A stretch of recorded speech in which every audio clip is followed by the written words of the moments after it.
Ойын ТВ. Тіс тазалау. Сәлем, Қайсар. Сәлем, достарым. Бүгін біз Қайсардың тісін тексереміз. Сен қорықпа, ол ауырмайды. Тісті жылына бір рет тексеру керек. Ал енді аузыңды аша қой.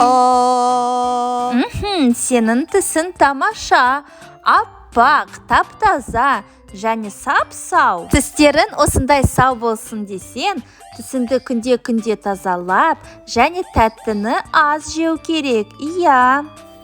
Кәмпитті жеп қойсан, онда тісін міндетті түрде тазала. Көп кәмпит жеуге болмайды. Мен кәмпит жегім кеп тұр. Не істесем екен? Кәмпит жеймін.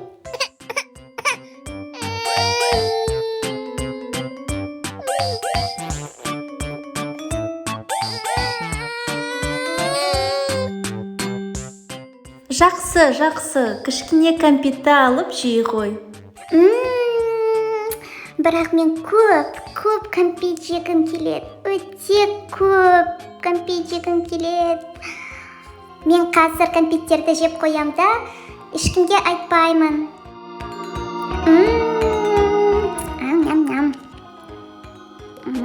Ням-ням.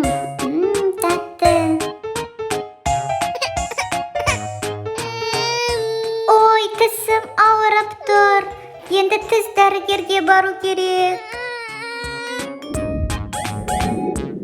Ал көрейік, сенің тісіне не болды екен? Енді бәрі түсінікті. Сен кәмпит жепсің ғой, міне, іздері жатыр. Сен кәмпитті жеп, тісін тазаламапсың да. Міне, кәмпиттің өзі тістің арасында тұрып қалыпты. Кешіріңдерші, мен енді тісімді үнемі тазалап жүрем. Бірінші мен сенің тісін тазалайым. Сосын кариес тұрған жерге пломба қойып қоям.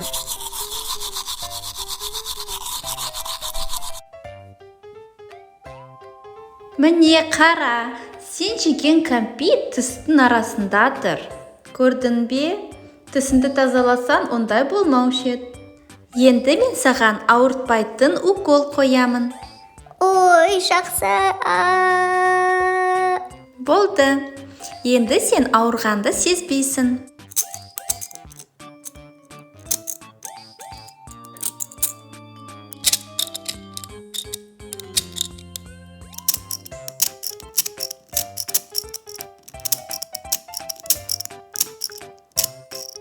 Мінекей, тісті тазаладық. Енді кариес жоқ.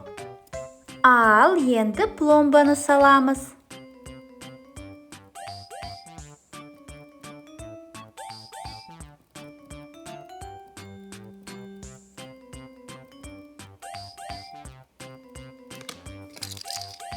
Енді тегіс істеп қоямыз.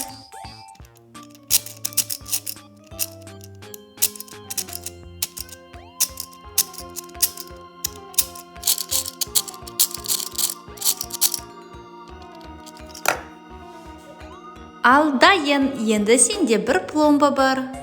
Маған пломба салдыртқызуға ұнаған жоқ. Мен енді тісімді күніне 2 рет тазалаймын. Дұрыс айтасың.